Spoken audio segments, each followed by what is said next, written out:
So what kind of a book is it? Well, at first glance, when you open it, it's a history book. But it's a unique history book because it's different from every other history book that you'll find in a public library.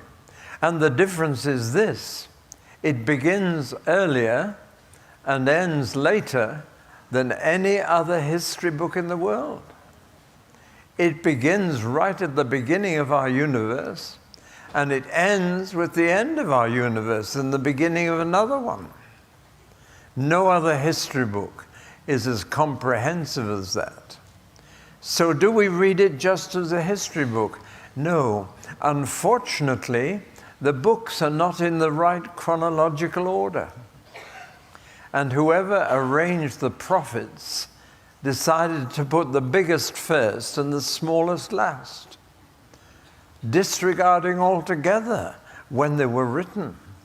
And so we have Isaiah, Jeremiah, and Ezekiel first, and then it goes all the way through the little ones to the end. And the same person, or maybe not the same person, but the same arrangement applies to Paul's letters.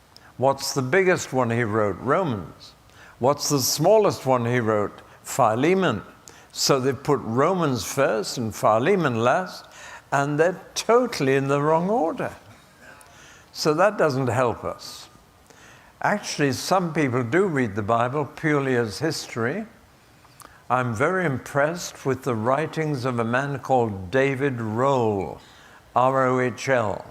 He's the professor of Egyptology in London University. He's not a believer, but he is now totally convinced of the historical accuracy of the Old Testament from his research into archaeology. And he said it's the most reliable book from that age historically. And he's very impressed. He's even located the Garden of Eden for us by studying all the hints in Genesis chapter 2. And when he found the lovely valleys surrounded by steep hills, he found it was still full of fruit trees. Isn't that interesting? And maybe you've eaten fruit from that valley without knowing it. But people read this Bible, he does, purely as history. You could also say the Bible is a book of romance, a very romantic book. In fact, if you open your Bible dead center, it opens at an erotic song called Song of Solomon.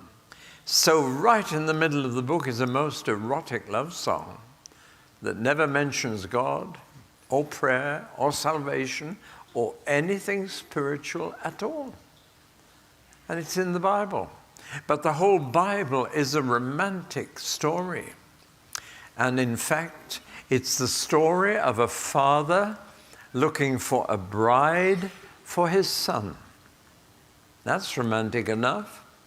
And like every good romance, it finishes with the wedding. Always thinks that's a funny habit when romantic novels finished up by saying, and they got married and lived happily ever after. You know, there was one misprint in a romantic novel. The last sentence read, and they got married and lived happily even after, which I thought perhaps was nearer the truth. Nevertheless, this Bible ends with a wedding. Jesus called himself the bridegroom, and the church is called the bride. And it's one big romance from beginning to end. But actually, there are parts of it that don't fit into that category either.